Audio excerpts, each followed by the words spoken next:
Assalamualaikum warahmatullahi wabarakatuh. Alhamdulillahirabbil alamin. Wassalatu wassalamu ala Rasulillah wa ala alihi washabi ajmain, amma ba'd.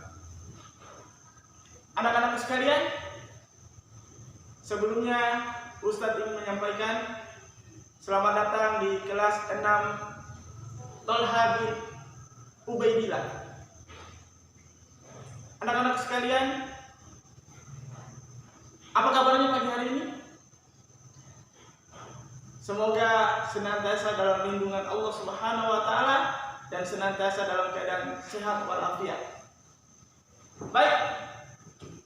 Alhamdulillahirabbil alamin, segala puji syukur kita panjatkan kehadirat Allah Subhanahu wa taala. Salawat serta salam senantiasa kita curahkan kehadirat junjungan kita Nabi Allah Muhammad sallallahu alaihi wasallam beserta keluarganya, sahabat-sahabatnya, serta kaum muslimin yang tetap istiqomah dengan keselamatannya sampai dengan hari berbangkit kelak. Amin ya rabbal alamin. Baik anak-anak sekalian, mari kita buka pertemuan kita pada kesempatan pagi hari ini dengan sama-sama mengucapkan basmalah. Bismillahirrahmanirrahim. Bismillahirrahmanirrahim. Anak-anak sekalian, sudah kenal Ustadz belum? Sudah ya? Ustadz adalah Ustadz paling gagas SD Al-Qalam. Ustadz biasa dipanggil Ustadz Alis. Ini Ustadz Alis. Jadi kalau panggil Ustadz, boleh dengan gerakan, boleh dengan kemudian menggunakan lisan. Ustadz, ya, boleh. Atau juga menggunakan Ustadz Alis, seperti itu. Dan yang kedua adalah yang ingin Ustadz sampaikan bahwa Ustadz juga punya pendamping.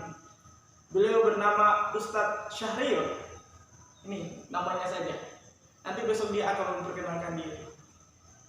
Nah, anak-anak sekalian, mengawali pelajaran kita pada kesempatan pagi hari ini, tentunya Ustadz tidak ingin membebani kalian dengan tugas-tugas yang berat yang kemudian dikerjakan tanpa pengawalan khusus dari Ustadz. Akan tetapi Ustadz ini mengawalinya dengan sebuah kisah.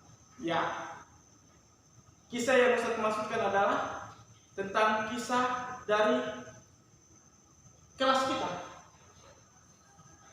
Cerita tentang Tolha bin Ubaidillah.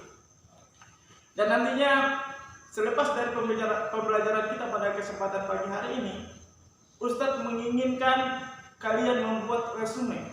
Jadi perhatikan baik-baik. Kalian semua anak-anakku yang soleh dan soleha membuat resume mengenai kisah yang ingin Ustadz sampaikan. Nah, kisah Tolha bin Ubaidillah. Siapakah Tolha ini, anak-anak sekalian? Tolha merupakan salah seorang dari 10 sahabat Rasulullah SAW yang dijamin oleh Rasulullah menginjakkan kakinya di surganya Allah Subhanahu wa taala. Ada beberapa sahabat, ada beratusan sahabat Rasulullah SAW. Tapi cuma 10 orang saja yang kemudian dari lisan Rasulullah SAW dijanjikan masuk surga. Salah satu di antara sahabat kita adalah sahabat yang kita maksud di sini adalah sahabat Tolha bin Ubaidillah. Nah, namanya diabadikan menjadi kelasnya kita. Masya Allah, subhanallah. Siapakah Tolha bin Ubaidillah ini? Tolha ini dia tergolong salah seorang pedagang yang selalu melakukan perdagangan dari berbagai penjuru negeri. Biasanya dia berkeliling sampai negeri Syam, dari Arab menuju ke negeri Syam. Nah, anak-anak sekalian, suatu ketika dia kemudian menemui seorang pendeta Nasrani yang kemudian pada saat itu bercerita tentang kerasulan seseorang yang nantinya akan lahir di kalangan kaum Arab pada saat itu, negeri Arab pada saat itu. Selepas pulang dari perjalanannya ke negeri Syam, dia pulang ke Arab pada saat itu, ke Mekah pada saat itu. Dia kemudian bertanya kepada Abu Bakar As-Siddiq. Dia bertanya tentang sosok siapakah kira-kira gerakan yang kemudian bisa dijadikan panutan, bisa dijadikan contoh, dan kemudian kita bisa ikuti sebagai seorang utusan dari Allah Subhanahu wa taala. Maka Abu Bakar menyambut kedatangan Tolha dengan semangat luar biasa, dan kemudian dia mengajak Tolha untuk bersyahadat, mengakui Muhammad sebagai Rasul dan utusan dari Allah Subhanahu wa ta'ala. Tolha tidak berpikir panjang, anak-anakku sekalian. Ketika diajak Abu Bakar bertemu Rasulullah di saat yang sama, Allah Subhanahu wa ta'ala telah menitipkan keimanan yang besar di hatinya. Lalu kemudian Tolha bin Ubaidillah masuk surga dan kemudian berikrar, asyhadu an la ilaha illallah wa asyhadu anna Muhammad Rasulullah. Nah, anak-anakku sekalian, Tolha bin Ubaidillah ini merupakan sosok yang kemudian bisa kita jadikan panutan dan ikutan yang harus kita teladani dalam kehidupan kita. Beberapa hal diantaranya adalah tentang keberanian. Selepas itu tentang menjaga kerahasiaan, kehati-hatian, dan kemudian menjaga amanah yang dipikul dan diemban. Inilah sosok Tolha bin Ubaidillah. Ada beberapa kisah yang ingin saya sampaikan tentang keberanian dari Tolha ini. Tolha di zamannya Rasulullah SAW, dia selalu diutus sebagai mata-mata. Dia diutus sebagai mata-mata karena dia teliti, telaten, dan menjaga amanah. Dia tidak melakukan apapun di luar dari apa yang diperintahkan oleh Rasulullah SAW. Ketika Rasulullah SAW hijrah di Madinah, dan kemudian pada saat itu dia membuat konfrontasi dengan bangsa Quraisy, sehingga mencetuskanlah perang yang kita namakan perang pertama kali, perang Badar. Ini adalah perang terbesar dan terberat yang pernah dijalani oleh Rasulullah SAW beserta para sahabat, sehingga orang-orang yang mengikuti perang Badar dikatakan sebagai Ahlul Badar, yaitu orang-orang yang mengikuti perang Badar. Pada saat itu, anak-anakku sekalian, Tolha ternyata tidak ikutan dalam perang itu. Akan tetapi Tolha kemudian diutus oleh Rasulullah SAW menjadi mata-mata di negeri Syam. Sayang sekali pada saat itu Tolha bin Ubaidillah tidak mengikuti perang yang dikatakan sebagai perang yang paling besar, yang paling berat yang pernah dijalani oleh Rasulullah SAW. Lantas kemudian di perang yang kedua, Tolha bin Ubaidillah meminta secara khusus kepada Rasulullah SAW untuk kemudian ditempatkan sebagai salah satu dari prajurit Rasulullah di perang Uhud. Nah, disinilah kisah kepahlawanan dari Abu Ubaidillah, Tolha bin Ubaidillah. Ketika Rasulullah SAW mulai terpojok, anak-anakku sekalian, kita ketahui bersama bahwa perang Uhud ini hampir saja pasukan Rasulullah SAW dipukul mundur, dikalahkan pada saat itu. Rasulullah SAW sampai terpojok, dia sampai mundur dan kemudian ingin mendaki bukit yang lebih tinggi supaya dia bisa melindungi dirinya.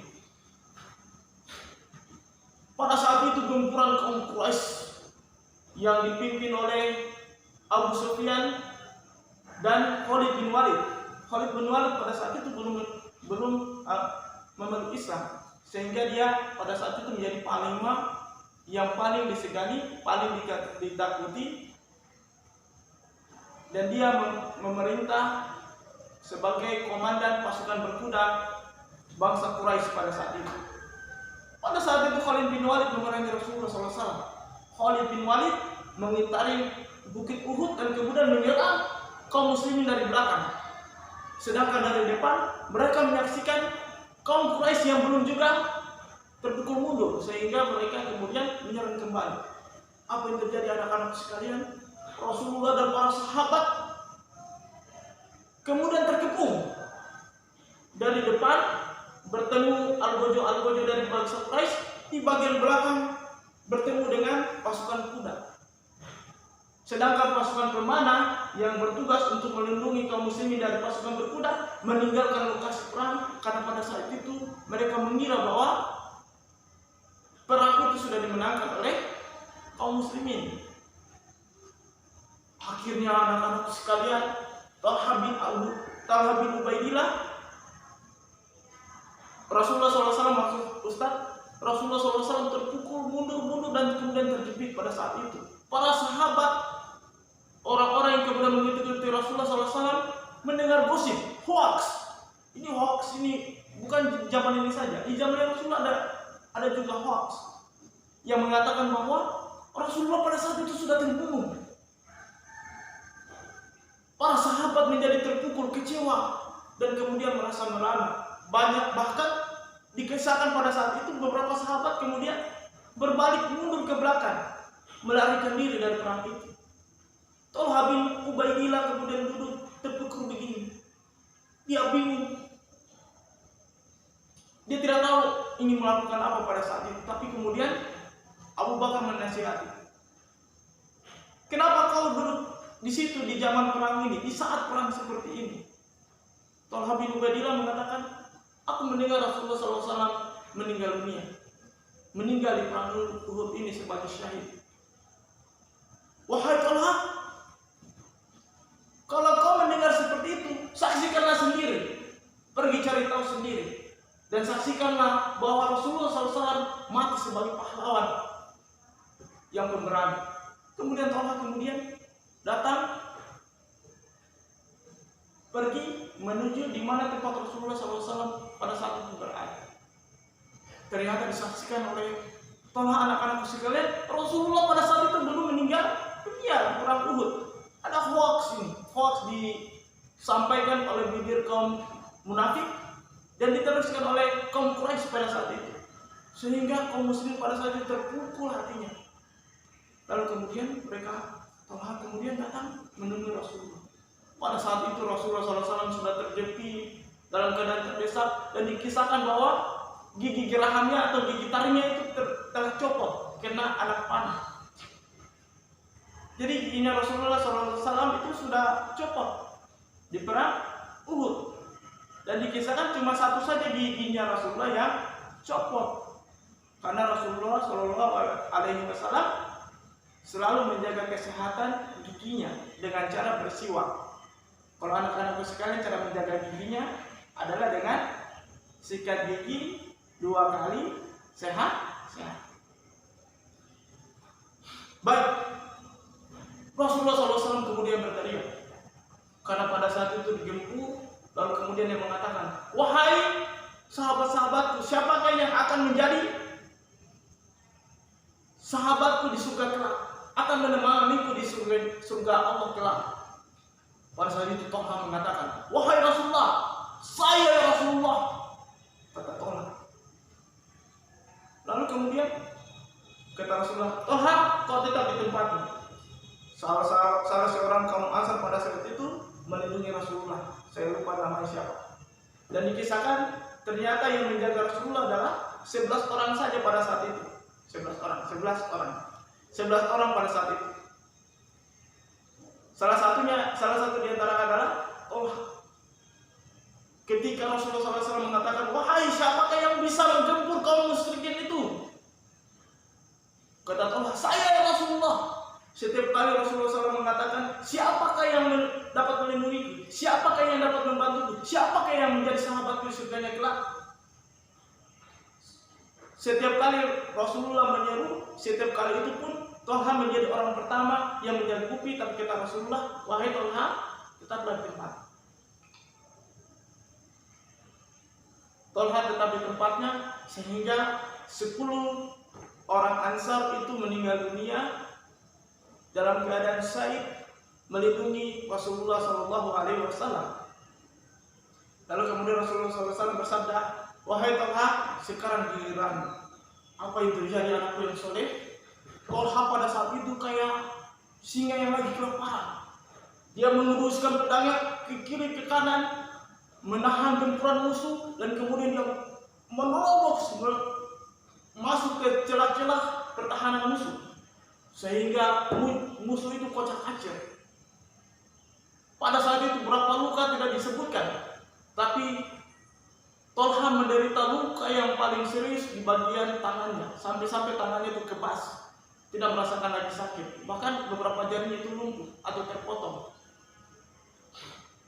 Tolha pada saat itu dengan gagah beraninya, dengan luar biasanya, dia kemudian mampu untuk menghalau kaum musyrikin yang mendekati Rasulullah SAW. Sehingga pada saat itu Abu Bakar menyeru kepada orang-orang di sekitarnya, dia mengatakan bahwa ini perang adalah perangnya Tolha. Perang ini adalah perang yang dimiliki oleh Tolha. Karena pada saat itu Tolha menunjukkan keberaniannya menghalau musuh yang kemudian ingin datang untuk mencelakai Rasulullah SAW.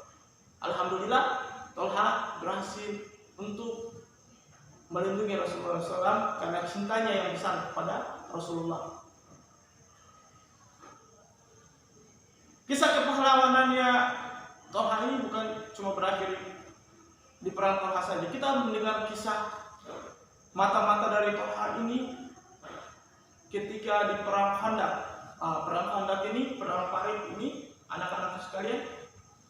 Kenapa dikatakan perang Parit? Karena pada saat itu kota Madinah dikelilingi oleh parit. Kenapa dikelilingi oleh parit? Karena pada saat itu anak-anakku sekalian, kaum musyrikin berjumlah 10.000 orang yang dikomandai oleh Abu Sufyan ingin Muawiyah bin Abu Sufyan ingin meluluhlantakkan kota Madinah. Dia kumpul semua kabilah-kabilah Arab, kabilah-kabilah kaum musyrikin pada saat itu untuk kemudian menggempur Madinah, sehingga 10.000 pasukan dipersiapkan untuk menggempur Madinah pada saat itu.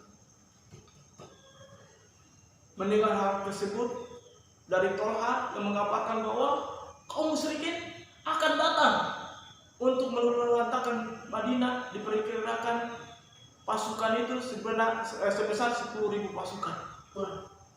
Rasulullah SAW bingung. Kalau 10.000 pasukan ingin menyerbu kota Madinah pada saat itu, rata, habis. Lantas kemudian salah seorang sahabat bernama Salman Al-Farisi dia mengatakan, Salman Al-Farisi ini ternyata dia orang Syam yang kemudian lama dan hidup di bagian Roma sana. Dia mempelajari taktik perang kekaisaran Bizantium pada saat itu. Apa yang dikatakan oleh Salman Al-Farisi? Wahai Rasulullah, ketika negeriku dalam keadaan terpojok dan dikelilingi oleh musuh, maka yang kita lakukan adalah mengelilingi benteng kami dengan parit. Nah, jadi mereka membuat parit untuk mengelilingi bentengnya. Parit itu seperti apa anak saudara? Seperti galian, tapi galiannya panjang. Galiannya itu sekitar 6 meter, dalamnya sekitar 2-3 meter. Dan pada saat itu usulan dari Salman Al-Farisi disepakati oleh Rasulullah, sehingga pada saat itu Madinah dikelilingi oleh parit yang lebar sekali. Tidak ada jalan yang sempit sekali sedikit pun. Lantas kemudian kaum musyrikin ingin kemudian menggempur kaum muslimin pada saat itu. Tetapi mereka kaget. Mereka lihat, ternyata Madinah ini luar biasa pertahanannya, karena sudah dikelilingi oleh parit. Kuda saja ketika dia melompat tidak sampai. karena terlalu jauh. Ketika pejalan kaki ingin kemudian masuk ke dalam parit, otomatis dipanah dan mereka tidak bisa melindungi diri, dipanah atau ditombak. Sehingga pertahanan kaum muslimin pada saat itu adalah pertahanan yang solid, pertahanan yang kuat. Sehingga apa yang terjadi? Kaum musyrikin membuat tenda di luar kota Madinah pada saat itu, anak-anak sekalian. Membuat tenda di sekitar kota Madinah. Mereka berencana untuk menggempur kaum muslimin pada saat itu. Karena jumlah mereka yang banyak.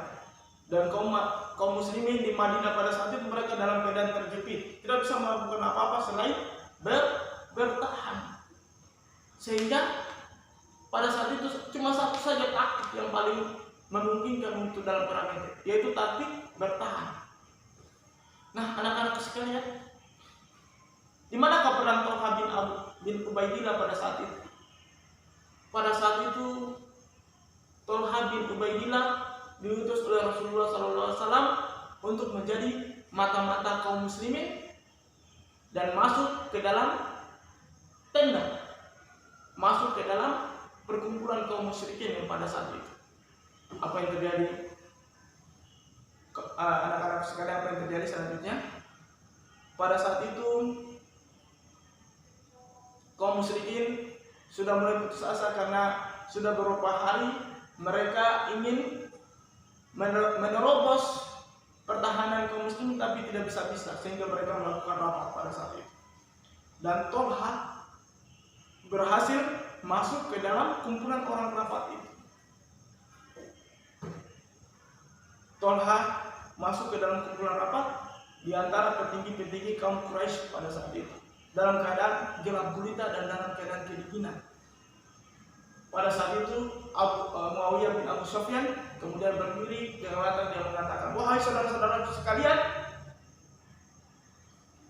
agar tidak ada mata-mata di antara kita, maka wajib di antara kalian untuk mengetahui siapa teman duduk kalian pada saat itu." Mendengar hal tersebut, kemudian apa yang dilakukan oleh Thalha? Dia tidak kemudian menyebutkan namanya kepada saudaranya, tapi kemudian dia langsung menanyakan nama saudaranya, nama dari teman duduknya pada saat itu. "Siapa namamu?"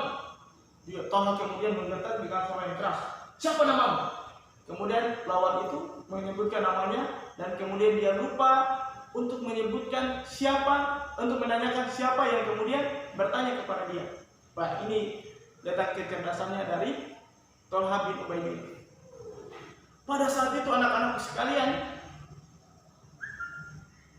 Thalha bin Ubaidillah berada tepat di depan Muawiyah bin Abu Sufyan.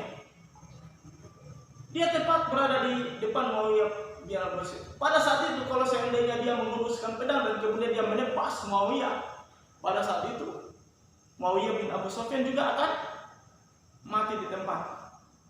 Tetapi dia tidak ingin melakukannya karena pesannya Rasulullah cuma satu.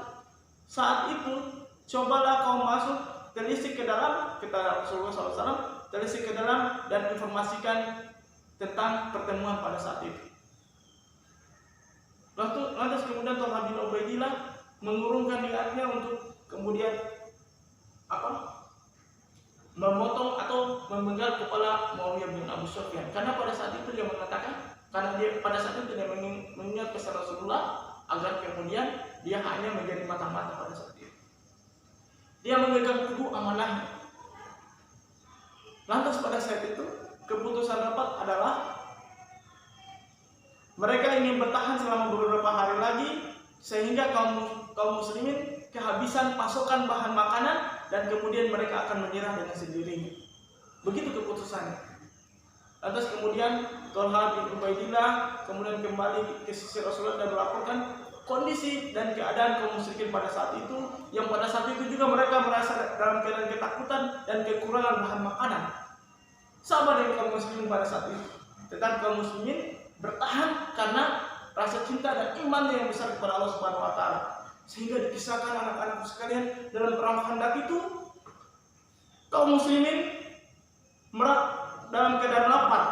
Apa yang terjadi? Sehingga apa yang terjadi? Mereka mengikatkan di perutnya itu anak-anak kecil, perutnya itu dengan batu supaya bisa menahan laparnya. Dan ketika ada salah seorang sahabat mengeluh kepada Rasulullah, ya Rasulullah, sudah beberapa hari ini aku tidak makan ya Rasulullah, aku cuma minum saja. Dan di perutku aku sudah meletakkan 2 butir batu.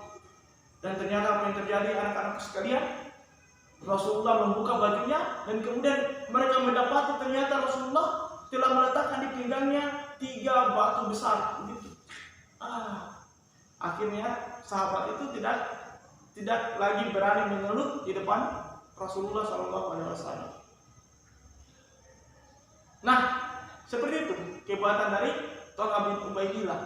Dia berhasil masuk menjadi mata-mata yang diperintahkan oleh Rasulullah untuk menjaga amanah agar tidak melakukan apapun selain mencari informasi tentang apa yang terjadi, kondisi apa yang terjadi di pasukan kaum musyrikin pada saat itu.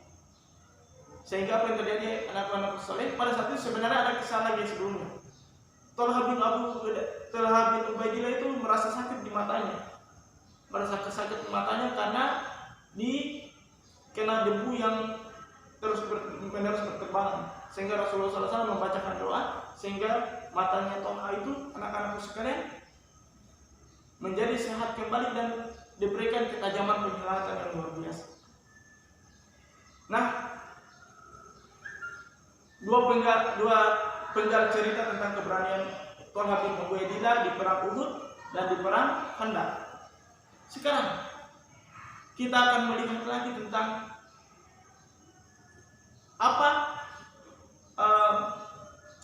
tentang kesolehan dari Thalhah bin Ubaidillah ini. Seperti yang Ustaz sampaikan di awal tadi anak-anakku sekalian, bahwa ternyata Thalhah bin Ubaidillah ini ternyata dia pedagang dari negeri Syam dan kemudian dia berdagang di Madinah. Anak-anak sekalian, pada suatu waktu dia mendapatkan keuntungan, kalau tidak salah dalam kisahnya itu disebutkan 750.000 dirham. 750 dirham itu miliar anak-anak sekalian.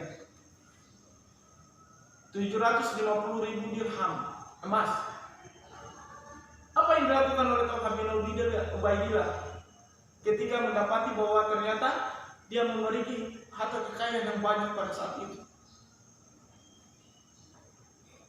Dia tidak menggunakan untuk bersenang-senang, dia tidak menggunakan untuk membelikan kendaraan, kebun-kebun yang luas, membangun rumahnya bertingkat lantai, mencari kuda-kuda yang bagus. Bukan. Apa yang dia rasakan kemudian? Dia tidak merasakan kegembiraan anak-anak sekalian. Dia tidak merasakan kesenangan dan kegembiraan dari perolehan harta kekayaan itu. Apa yang dia rasakan? Pada saat itu di dalam lemari dia menyimpan uang segembok banyaknya begitu. Tetapi dia merasa, ada sesuatu yang kurang. Dia merasa gelisah. Sampai istrinya bertanya kepada Thalhah, "Wahai Thalhah, apa yang terjadi denganmu?